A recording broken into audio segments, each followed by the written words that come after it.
काही उंदरं आता बाहेर पडलेले आहेत. चंदगडमध्ये एखादा मेळावा झालेलाच आहे आता. आणि हे काय म्हणणार आहे, जिल्ह्याचा विकास होत असताना ही माणसं जिल्ह्याच्या विकासाच्या आड यायला लागलेले आहेत. जिल्ह्याचा विकास करायचा आहे तर मग आम्ही कुठे विकास कामाला विरोध केला? मी तुम्हाला सांगतो, मी 2009 साली खासदार झालो त्यावेळेपासून मला वाटतंय बंटी साहेब त्यावेळी देवाळे दादा बिहारचे राज्यपाल होते. आम्ही दोघांनी मिळून कोल्हापूर ते वैभववाडी रेल्वे मार्ग झाला पाहिजे म्हणून प्रयत्न करत होतो. आणि त्यावेळी ममता दिदी रेल्वे मंत्री होत्या, त्यांच्याकडे जाऊन हेलपाटे घालून पहिला सर्वे मंजूर करून घेतला. मग बजेटमध्ये त्याला मंजुरी घेतली. त्याच्यानंतर सुरेश प्रभू आले, त्यांनी त्याला बजेट लावलं. तो रस्ता अजून, तो रेल्वे अजून होत नाही. कोकणाला कोल्हापूरला जोडायचा असेल रेल्वे मार्गाने जोडा ना. कोकणातली फळं कोल्हापूरला येतील, कोल्हापूरचा भाजीपाला कोकणात जाईल, कोल्हापूरची साखर कारखान्याची साखर बंदरावर जाईल, मुंबईला जायची गरज नाही. याला म्हणतात विकास. त्याला आम्ही कधी विरोध केलेला नाही आहे. विरोध कशाला करतोय की ज्या शक्तीपीठ महामार्गाची आम्हाला गरजच नाही त्या महामार्गाला आम्ही विरोध करतोय. महाराष्ट्राचा एक जबाबदार नागरिक म्हणून विरोध करतोय. कारण हा महामार्ग हा खाजगीकरणातनं उभा केला जाणार आहे आणि त्याला कर्ज काढून पैसे उभा केले जाणार आहेत. आणि ते कर्ज आपण भविष्यामध्ये त्या रस्त्यावरनं प्रवास करणाऱ्या प्रवाशांनी टोलच्या माध्यमातून फेडायचा आहे. सरकार 1 रुपया सुद्धा त्यात घालणार नाही, हे लक्षात घ्या. प्रवाशांनी टोलच्या रूपात ते भरायचं. आज ते सांगतात की 1,10,000 कोटी काहीतरी त्यांचा खर्च दाखवत आहे. 15 का 10 हा नवीन वाढला. आधी म्हटले 86,000 कोटी, मग म्हटले 1,00,000 कोटी, आता म्हणतात 1,10,000 कोटी रुपये. आता गंमत बघा, राज्य सरकार आणि केंद्र सरकार यांच्यात तरी काय मेळ आहे का नाही मला कळत नाही. यात शक्तीपीठ महामार्ग आणि नॅशनल हायवे एक आहे आणि तो नाशिक ते अक्कलकोट नुकताच राष्ट्रीय महामार्ग प्राधिकरण नॅशनल हायवे अथॉरिटी यांनी डिक्लेअर केलेला आहे. त्यांचं म्हणणं आहे की नाशिक ते अक्कलकोट 374 किलोमीटर लांबीचा रस्ता 6 पदरी, तोही एक्सप्रेस, आम्ही 19,000 कोटीमध्ये पूर्ण करणार आहोत. बघा, 374 किलोमीटर लांब, 6 पदरी, शक्तीपीठ सुद्धा 6 पदरी आणि त्याला खर्च 19,000 कोटी. म्हणजे जर का भागाकार करून बघितलं तर तो 51 कोटीला 1 किलोमीटर पडतो. शक्तीपीठ महामार्ग आधी म्हटले 803 किलोमीटर 86,000 कोटी, पडला 117 कोटीला 1 किलोमीटर. मग म्हटले की कोल्हापूरचे लोक विरोध करतात, आम्ही जरा पलीकडे वळसा घालून येतो. मग ते मान खटाव घेऊन आले, कारण त्या ठिकाणी जयकुमार भोरेंनी जवळपास 500-600 एकर जमीन घेऊन ठेवलेली आहे. तिथं त्यांना एक पंचतारांकित हे करायचं, औद्योगिक वसाहत करायची आहे आणि त्यामुळे त्यांना तो हायवेवर आणायचा आहे आणि त्यासाठी तिकडून तो रस्ता वळवून आणला आणि म्हणून तुमच्या उरावर आला. म्हणजे एका मंत्र्याच्या स्वार्थासाठी कोल्हापूरचा बळी जायला लागला, हे लक्षात ठेवा. मग 86,000 कोटीचं झालं 1,00,000 कोटी. मी 1,10,000 कोटीचा अजून हिशेब केलेला नाही, पण 1,00,000 कोटी म्हणजे झालं साधारणपणे 117 कोटी रुपयाला 1 किलोमीटर. एक राज्य सरकारचं राज्य रस्ते विकास महामंडळ, जे महामंडळ 6 पदरी रस्ता 1 किलोमीटरसाठी 117 कोटी रुपयाला करतं.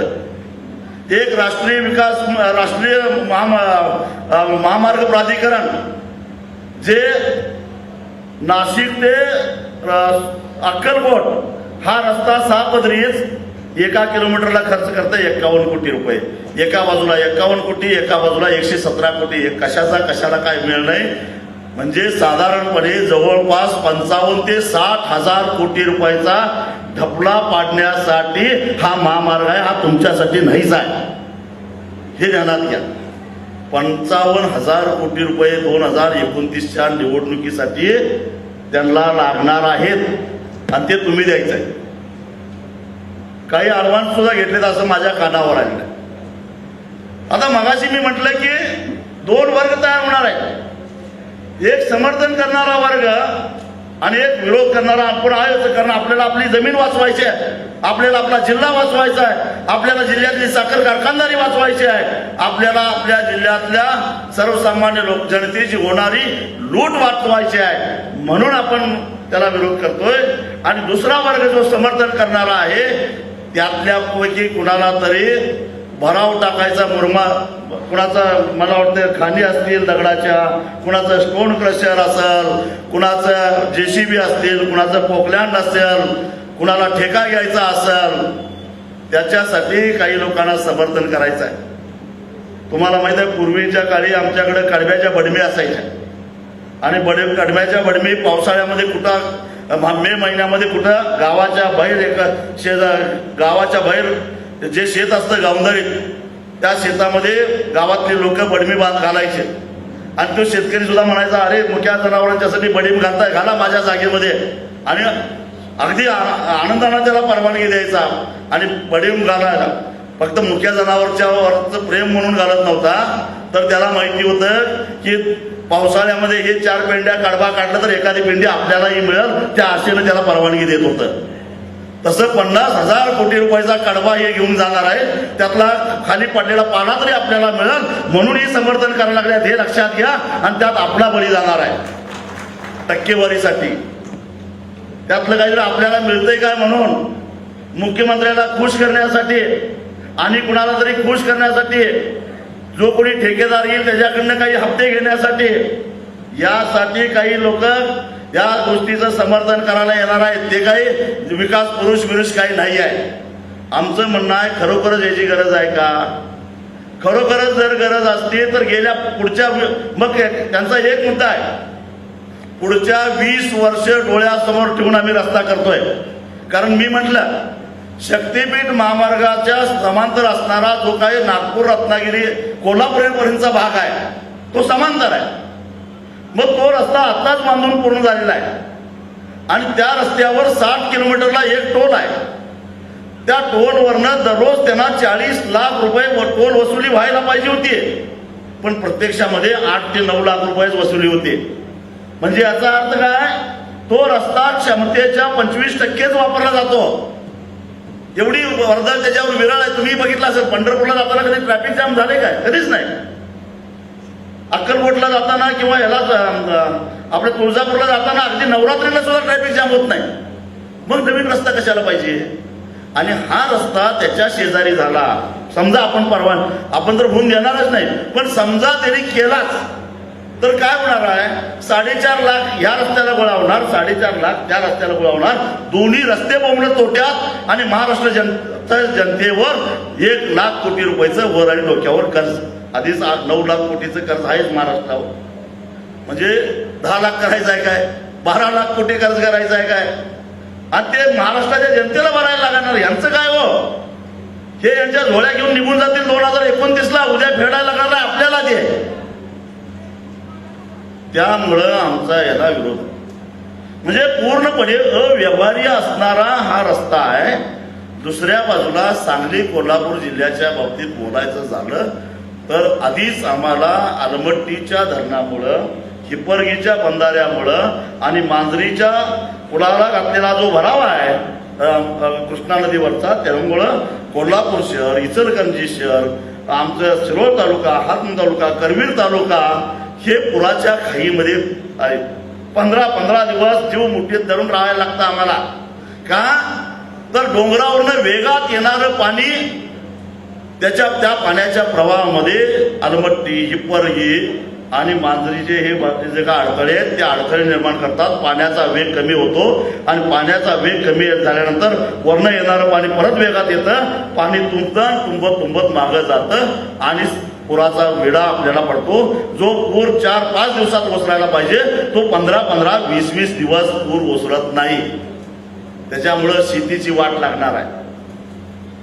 आता मला सांगा की सांगलीपासून, आमच्या जयसिंगपूर पासून आलमट्टीचं धरण 200 किलोमीटर लांब आहे, तरी त्या आलमट्टीच्या अडथळ्याचा आम्हाला पुराचा हे होतो, त्रास होतो. मांजरी इथनं कोल्हापूरपासून जवळजवळ 100 किलोमीटर लांब आहे, तरी मांजरीच्या पुलाच्या भराव्याचा त्रास कोल्हापूर शहराला होतो. मग मला सांगा की हा सांगली जिल्ह्यातून येणारा शक्तीपीठ महामार्ग ऐतवड्यापासून वारणा नदीच्या काठावर भराव पडायला सुरुवात होणार, ते पार अगदी बहिरेवाडीपर्यंत भराव पडत येणार डोंगरासारखा. ऐतवडे ते बहिरेवाडी पन्हाळा तालुक्यातलं जवळजवळ 5.5 किलोमीटर लांबीचा वारणेच्या प्रवाहाच्या विरोधामध्ये प्रवाहाला अडथळा आणणारा जर का डोंगरासारखा भराव तयार झाला तर मग वारणा नदीच्या पश्चिमेला असणारी जी काही गावं आहेत शिराळा तालुक्यातली आणि वाळवा तालुक्यातली आणि आपल्या पन्हाळा तालुक्यातली यांची अवस्था काय होईल? कोडोलीची काय अवस्था होईल? पारगावची अवस्था काय होईल? तिकडं सातवेची अवस्था काय होईल? पार अगदी मलकापूर पर्यंत कोकरूड पर्यंत हा पाण्याचा तुंब जाणार आहे वारणेवरचा. आणि इकडं केरली पासून मला वाटतं शिरोली दुमालापर्यंत डोंगरासारखा भराव पडणार आहे 17 किलोमीटर लांबीचा. मी अंतर काढून बघितलं, केरली ते शिरोली दुमाला 17 किलोमीटर लांबीचा भरावा जर का डोंगरासारखा या पंचंगेच्या आणि मला वाटतं की भोगावतीच्या नदीच्या प्रवाहाच्या विरोधामध्ये असा डोंगर तयार झाला तर या पश्चिमेकडे असणारी जी काही गावं आहेत, मला वाटतंय चंद्रदीप नरकेंनी काय फुकाफुकी पुढे पाठिंबा दिलेला नाही. त्यांचा कारखानाच 20 दिवस पाण्यात राहील. त्यांच्या गोडाऊन मध्ये पाणी शिरलं साखरेच्या. काय करणार तुम्ही? शेतीचं काय होईल? अहो, अशा पद्धतीनं पुराचा फार मोठा धोका कोल्हापूर जिल्ह्याला निर्माण व्हायला लागलेला आहे. बरं, हे फक्त कोल्हापूरलाच नाही, तिकडे सांगली जिल्ह्यातही तसंच आहे. तिकडनं घोगाव पासून कामेरीपर्यंत कृष्णा नदीच्या प्रवाहाच्या विरोधामध्ये 17 किलोमीटरचा भराव पडणार आहे. आणि त्यामुळे कराड शहर, पाटण शहर, कोयनेवरचं यांना पुराचा धोका निर्माण होणार आहे. म्हणजे पश्चिम महाराष्ट्राच्या पाठीमाग हा जो पुराचा धोका निर्माण झालेला आहे त्याच्यावर शिक्कामोर्तब करणारा हा रस्ता म्हणजे शक्तीपीठ महामार्ग. बरं, हे मी म्हणतोय म्हणून नव्हे, गेली 25 वर्षे सुरुवातीला आम्ही 2004 साली या आलमट्टी धरणाला विरोध करणारे दोघंच होतो, मी आणि स्वर्गीय आरानाबा. आरानाबा तर म्हणत होते की आलमट्टी धरण फोडायला जात होते, ते गृहमंत्री होते. पण आम्हाला सगळे वेड्यात काढत होते. पण नुकतंच एकनाथ शिंदेनी जी काही कमिटी नेमली होती त्या रुरकेच्या कमिटीनं सांगितलं की आलमट्टीचं धरण हे महापुराला कारणीभूत ठरतंय. हा निष्कर्षच निघालेला आहे. म्हणजे पावसाळ्यामध्ये पाण्याच्या प्रवाहाला जर का अडथळा निर्माण झाला तर पूर तयार होतो. हे आता IIT रुरकी या सरकारी संस्थेनं निष्कर्ष काढलेला आहे. आम्ही गेली 6 महिने झाला सरकारकडे मागणी करतोय. तुमची भूमिका प्रामाणिक आहे ना? तुमचा हेतू स्वच्छ आहे ना? रस्त्यामध्ये तज्ञ असणारी संस्था म्हणजे IIT रुडकी आणि या IIT कडून तुम्ही तुमचा DPR तपासून घ्या. योग्य किंमत लावली काय? DPR योग्य पद्धतीने काढलाय का? त्याची किंमत योग्य आहे का? आणि भूगर्भ याच्यामध्ये पुराला कारणीभूत ठरू शकतंय काय? विरोधकांचे जे आक्षेप आहेत ते आक्षेपाचं काय? या संदर्भातला एक तज्ञ समितीचा रिपोर्ट येऊन दे. आणि त्याने म्हटलंय की हे बिनबुडाचे सगळे आरोप करतायत आणि असं काही निर्माण होत नाही, पूर निर्माण होणार नाही असं म्हटलं तर आम्ही त्याचा विचार करू. पण सरकारची हिंमत नाही त्या IIT रुडकीकडं याची तपासणी करा. बरं, IIT रुडकी जाऊन द्या, IIT पवईला द्या आमच्या महाराष्ट्रातल्या. पण नाही, आमचा आधारी सांगतोय ना रस्ता करा तर आम्ही रस्ता करणार. मग महापुरात का जाईना? बर, मगाशी कुणीतरी म्हटलं तसं केवळ जमिनी जाणार आहेत त्यांचा प्रश्न नाही आहे. ज्यांच्या जमिनी जाणार नाही त्यांच्या घरात पूर येणार आहे. गाव सोडून जावं लागणार आहे 15-15 दिवस. शेतात महिना पाणी राहिलं तर पिकं येतील का? मी जो काही कृषी तज्ञांच्या बरोबर चर्चा करून अभ्यास केला त्याच्यावर निष्कर्ष निघाला मी असा काढलाय, सांगली आणि कोल्हापूर जिल्ह्यामध्ये मिळून या शक्तीपीठ महामार्ग ज्या दिवशी पूर्ण होईल आणि भराव पूर्ण होईल त्यानंतर या सांगली आणि कोल्हापूर जिल्ह्यामध्ये ऊसाच्या उत्पादनामध्ये 25 लाख टनाची घट होणार आहे. तुम्ही याय ना नाही तर काही येणार पुरा पुढे याय काय करणार आहे तुमचं 25 लाख टन ऊसाची घट उत्पादनामध्ये या रस्त्याच्या भरावामुळे होणार आहे. हे आपल्या कारखानदारीला परवडणार आहे का? के.पी. पाटील साहेब आता गेले मगाशी सांगून गेले आधी 100 दिवस चालल्या हे 25 लाख टन सगळ्यांचं जरा जरा कमी करायचं म्हटलं तर तुमचा 100 दिवसाचा कारखाना 80 दिवसावर आल्याशिवाय राहणार नाही. नुकसान कुणाचं? शेतकऱ्याचं. कारण मग कारखाने काय करणार? आपल्या कार्यक्षेत्रासोबत कुणाकुणावर परिणाम होणार आहे? सांगली जिल्ह्यातला सोनीरा, त्याच्यानंतर राजाराम बापू, त्याच्यानंतर कृष्णा, त्याच्यानंतर हुतात्मा, त्याच्यानंतर विश्वास, हे सांगली जिल्ह्यातले कारखाने त्यांचा ऊस कमी पडणार ते इकडे येणार. त्याच्यानंतर कोल्हापूर जिल्ह्यातले कारखाने वारणा, त्याच्यानंतर दालमिया, त्याच्यानंतर बांबवडे, त्याच्यानंतर कुंभिकासारी, त्याच्यानंतर डी.वाय. पाटील, त्याच्यानंतर भोगावती, त्याच्यानंतर बिद्री आणि त्याच्यानंतर आपलं हे आजरा कारखाना, परत तांबाळे कारखाना, हे कारखाने एकमेकाचा ऊस पळवापळवी करत बसणार आणि मग ऊस कमी पडतोय म्हणून लांबून ऊस आणणार आणि लांबून ऊस आणणार म्हणून आमची आणि तोडणी वाहतूक 50 रुपयानं वाढणार टनाला. तोटा कुणाचा? तुमची जमीन जात नाही, तुमच्या रानात पूर येत नाही, पण कारखान्याला ऊस पडला, ऊस कमी पडला म्हणून कारखान्याची तोडणी वाहतूक 50 रुपयानं वाढली. तोटा कुणाचा झाला? शेतकऱ्याचा झाला. म्हणजे सगळ्यांच्यावर त्याचा परिणाम होणार आहे हे लक्षात ठेवा. ऊस तोडणाऱ्यांना रोजगार कमी होणार. 25 लाख टन ऊस कमी तोडला म्हणजे हार्वेस्टरवाल्यांची वाट लागली, ऊस तोडणाऱ्यांची वाट लागली, ऊसाची वाहतूक करणाऱ्यांची वाट लागली, कारखान्यांची वाट लागली, कारखान्यामध्ये काम करणाऱ्या कामगारांची वाट लागली. अरे जे कोल्हापूर जिल्ह्याचं एकूण अर्थकारण साखर उद्योगावर अवलंबून आहे, त्या अर्थकारणावर विपरीत परिणाम होणार आहे हे समजून घ्या. आम्ही काही विकास विरोधी नाही आहे. आम्ही शाहू महाराजांचे वैचारिक वारसदार आहोत. शाहू महाराजांनी एका बाजूला राधानगरीचं धरण बांधून कोल्हापूरची जमीन पोलिसाखाली आणली आणि दुसऱ्या बाजूला शेतीतून निर्माण झालेली बचत उद्योगधंद्यामध्ये जावे म्हणून उद्यमनगर स्थापन केलं.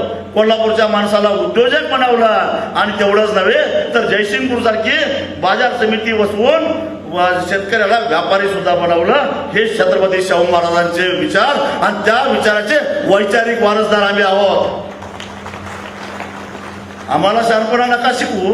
आता आम्हाला तुमच्यासारखं डबला पडता येत नाही म्हणून बोबडं तिथं बसलोय, पण आम्हाला त्याचा अभिमानही वाटतोय, समाधान वाटतंय.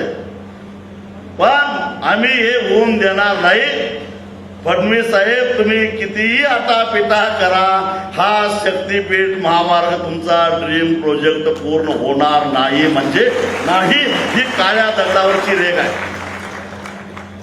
आणि ते उदयन महाराज म्हणतात की एक बार मै काय की खुद का भी नाही सुनता काय काय म्हणतात की ते तसं आता आम्ही एकदा ठरवलंय. आता आम्ही आमचं सुद्धा ऐकणार नाही. कोण आमच्यावर असो नसो हा शक्तीपीठ महामार्ग होऊन देणार नाही. ही काळ्या दगडावरची रेग आहे हे आपल्याला ठरवावं. मग नुसतं टाळ्या वाजवून चालणार नाही. आतापासून कामाला लागला पाहिजे.